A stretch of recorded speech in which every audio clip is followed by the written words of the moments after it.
জয় লাড্ডু গোপাল, জয় শ্রী রাধে। কৃষ্ণকুঞ্জে আবারও ভগবান চলে এলেন ভক্তদের সাথে সোদপুর থেকে। তবে এবার কিন্তু লাড্ডু রাধে গোপাল রাধে। এবং ছোট রাধারানী সহ আসুন। 11 জন মিলে চলে এলেন আমাদের কৃষ্ণকুঞ্জে। 11 জন মিলে এসে আমাদের কৃষ্ণকুঞ্জকে যেন আলোকিত করে দিলেন আজ। একসাথে 11 জন ভগবানের আগমন, এমন দৃশ্য কিন্তু খুবই কম দেখা যায়। 11 জন গোপাল আছে? 11 জন। আচ্ছা রাধিকা আছে 3 জন। আচ্ছা। আর বাকি সব গোপাল আছে। হ্যাঁ, সবাইকে একে একে বার করো।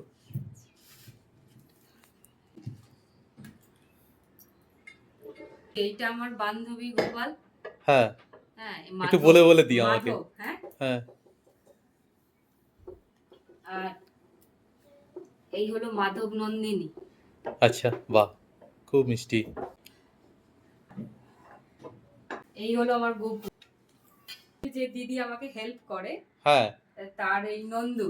বাহ, ঠিক আছে, আমি বলেছিলাম তোমাকে আর একটা দিদি আছে, তার 12টা গোপাল একদম। সে দিয়েছে আর কি ওই দিদিকে। হ্যাঁ এই হ্যাঁ। হলো ওর নন্দু। আচ্ছা, হবে। আর এই দুজন, ওই যে দিদি দিয়েছে ওই দিদিকে, হ্যাঁ সেই দিদি আমাকেও দুজন দিয়েছে, যে নয়ন হ্যাঁ, আর মণি। তোমাকে ওই দুজন দিয়েছে? হ্যাঁ, নয়ন আর মণি। আমি ও, নাম দিয়েছি, ব্যাস। এই হলো আমার পরিবার, এরাই সব। একদম আমাদের কৃষ্ণকুঞ্জ আজকে পুরো আলোকিত হয়ে গেল। 11 জনের আগমনে কৃষ্ণকুঞ্জ যেন আজ আলোকিত হয়ে গেল। অসাধারণ এই মুহূর্তটা আপনারা সকলে দর্শন করুন, একই সাথে সকল ভগবানদের। গিরিধারী মঙ্গল করুক, যাকে সবসময় দেখো।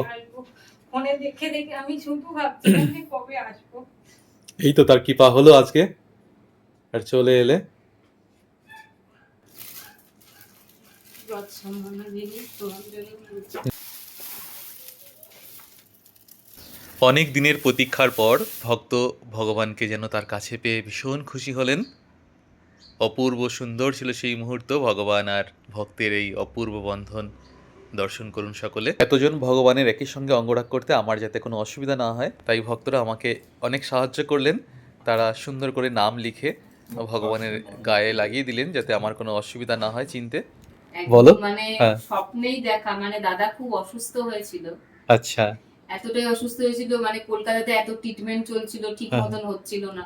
তো তারপরে চেন্নাই গেল। তো ওখানে গিয়ে একই মাসে 3-4বার এমআরআই করতে হবে, এটা শুনে আমাদের এখানে কলকাতাতে হয়েছে, ওখানেও হলো। তো উনি আমাকে ফোন করে বললো আমাকে না আবার এমআরআই করতে বলেছে, তো তাহলে কি হবে।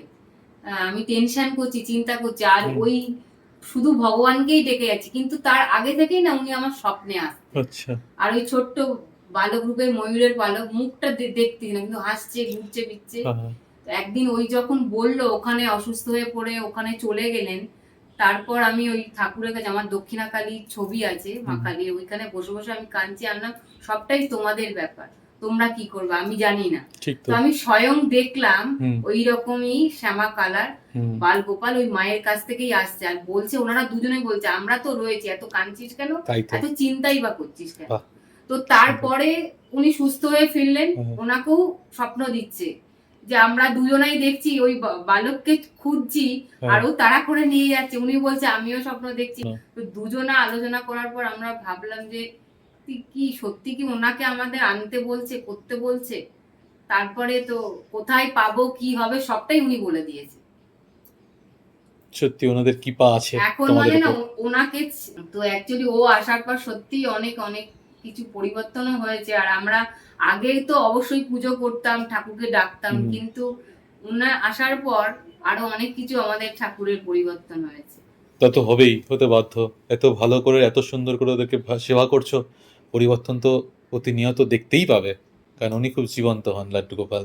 আহারের এইসব পরিবর্তন এসে গেল, তারপরে মায়া একটা আস্তে আস্তে তৈরি হতে শুরু করলো যে প্রত্যেক দিন এটা ছেড়ে থাকতে পারবো না। সত্যি। এরপরে ওদের কথা ভেবে আবার আমরা দুজনেই দীক্ষা অনেক দিন ধরে নেব করছি, কিন্তু নিতে পারছিলাম না। তারপরে ওদেরকে বারংবার বলাতে দীক্ষা হয়ে গেল।